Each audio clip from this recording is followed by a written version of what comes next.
Bonjour à tous, je m'appelle Jean-Philippe. Je vais vous témoigner aujourd'hui ma rencontre avec Jésus-Christ. Je vais vous parler un peu du contexte juste avant. Je suis marié.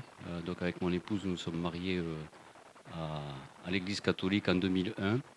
Nous avons fait baptiser nos filles à l'Église catholique. Mais tout ça par tradition parce que en fait, je n'étais pas croyant. Je me suis jamais posé la question en fait de l'existence de Dieu.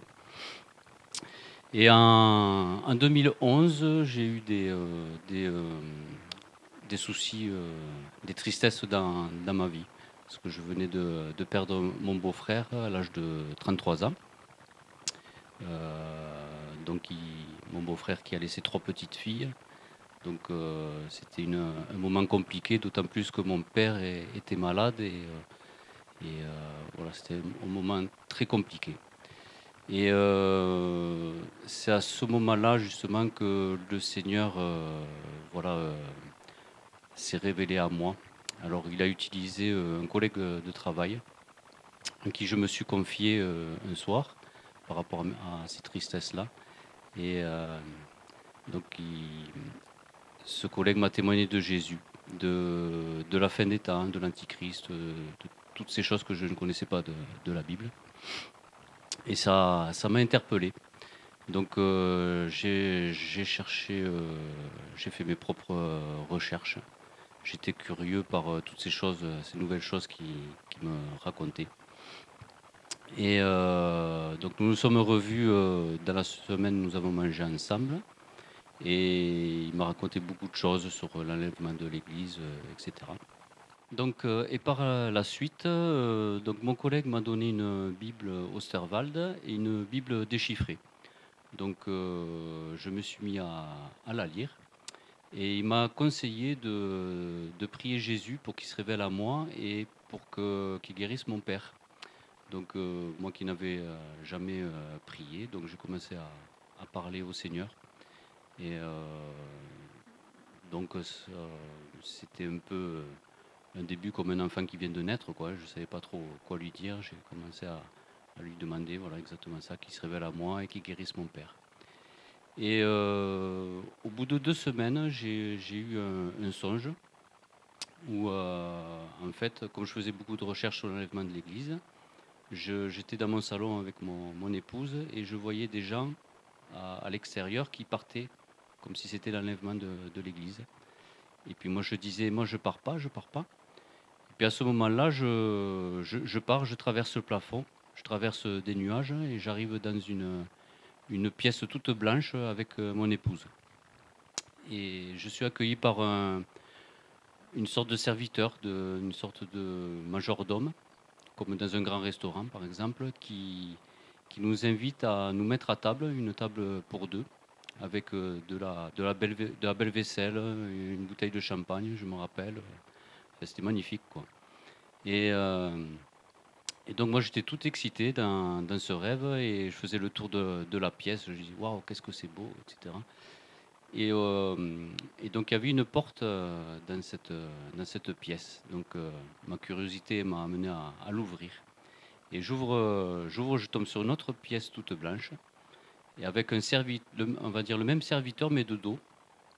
Et sur un banc tout blanc, il y avait assis sur ce banc l'ancien président des États-Unis, Obama, avec sa femme.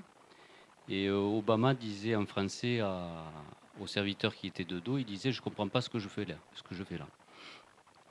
Et à ce moment-là, l'autre serviteur se retourne vers moi et c'était une face de diable. Et sur le coup, je me suis réveillé un sursaut de mon rêve. D'ailleurs, c'est un rêve, je m'en souviens comme si j'avais fait cette nuit, quoi. Il m'a beaucoup marqué.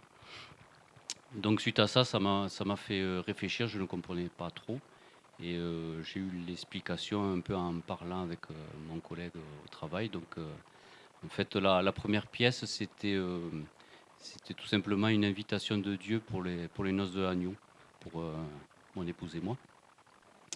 La deuxième pièce, c'était voilà, l'autre vérité qu'on nous montre, voilà, la vérité de ce monde, la vérité du diable. Donc en fait, Dieu me montrait qu'il y avait deux vérités, celle de Dieu que je ne connaissais pas et celle du diable. Voilà. Donc voilà pour mon premier songe qui m'avait marqué. Donc du coup, ça a aiguisé ma curiosité à chercher encore plus. Et une semaine plus tard, j'ai eu un autre songe où j'arrivais au travail et je croisais mon collègue qui allait débaucher, mon fameux collègue chrétien. Et juste avant de débaucher, il se retourne vers moi, il me souffle dans la bouche fortement. Et à ce moment-là, j'ai été projeté en arrière dans mon rêve, c'était assez réel. Et donc c'était une sensation que je n'avais jamais connue, qui était vraiment, qui n'existe pas sur Terre.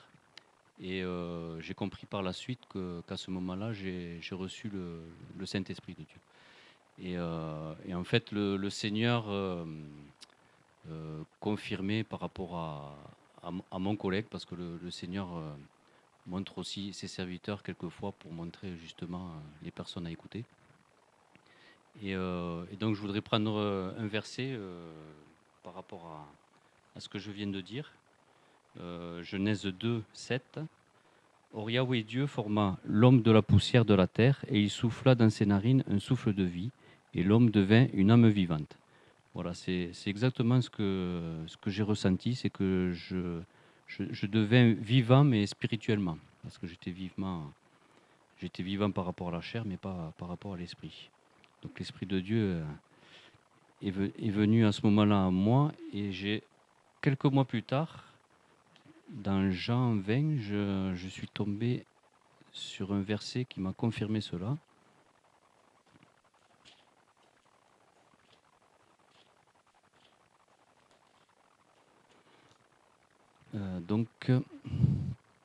À partir du verset 21. Alors bon, le contexte, c'est Jésus qui apparaît à Marie de Magdala et aux disciples, donc Jésus ressuscité. Et au verset 21, Jésus leur dit de nouveau, « Que la paix soit avec vous, comme mon Père m'a envoyé, ainsi je vous envoie. » Après ces paroles, il souffla sur eux et leur dit, « Recevez le Saint-Esprit. » Donc voilà, à ce moment-là, c'était une confirmation que l'Esprit de Dieu était en moi. Et donc, je peux dire que la première année, j'ai dévoré la Bible, je m'intéressais vraiment à tout ce que je ne connaissais pas, je mangeais la parole de Dieu. Et je voudrais revenir aussi sur le premier songe où je parlais de deux vérités. Et évidemment, il y avait une vérité, la vérité de Dieu, et une fausse vérité, celle du diable. Donc maintenant, j'en étais conscient. Donc, à partir de ce moment-là où on reçoit l'Esprit du Seigneur, on devient une nouvelle créature. Donc, je voudrais lire un autre verset dans 2 Corinthiens 5, verset 17. « Si quelqu'un est en Christ, il est une nouvelle créature. Les choses anciennes sont passées, voici toutes choses sont faites nouvelles. » Donc, à partir du moment où on reçoit l'Esprit de Jésus, nous sommes, voilà, toutes les choses anciennes sont passées. Donc il faut changer notre vie et le Seigneur s'en charge justement de nous transformer petit à petit chaque jour. Et je voudrais finir ce témoignage par un verset que j'ai lu cette semaine dans l'évangile de Marc, où Jésus dit celui qui vient après moi, qui renonce à lui-même, qui porte sa croix et qui me suive. Alors pourquoi? Parce que quand on rencontre Jésus, on est obligé de marcher derrière Jésus en fait. Donc quand il dit celui qui vient après moi, c'est-à-dire qu'on marche derrière lui, on le suit sur ce chemin étroit. La première chose qu'il nous dit, c'est de renoncer à nous-mêmes. Donc voilà, il faut sortir du monde, il faut sortir de notre vie passée, chaque jour sortir du péché évidemment, et chaque jour faire cet effort qui sera jusqu'à la fin pour marcher sur ce chemin. Et ensuite, il nous dit de porter notre croix. Donc c'est accepter la souffrance dans notre vie. Parce que si on veut être sauvé, il faut accepter aussi d'être rejeté. Il faut accepter qu'on se moque de nous, il faut accepter les injustices, etc. Et c'est pas facile, mais bon, le Seigneur nous fait progresser dans cette voie aussi. Et après, tout simplement, il nous dit de le suivre. Donc ça implique l'obéissance. Donc quand le Seigneur nous parle, quand le Seigneur nous dit de quitter telle ou telle chose ou de faire tel acte, faisons-le pour lui obéir et pour avancer avec lui. Voilà. Donc je remercie le Seigneur d'être dans ma vie déjà, d'avoir transformé ma vie et que son nom soit glorifié. Et à bientôt. Au revoir.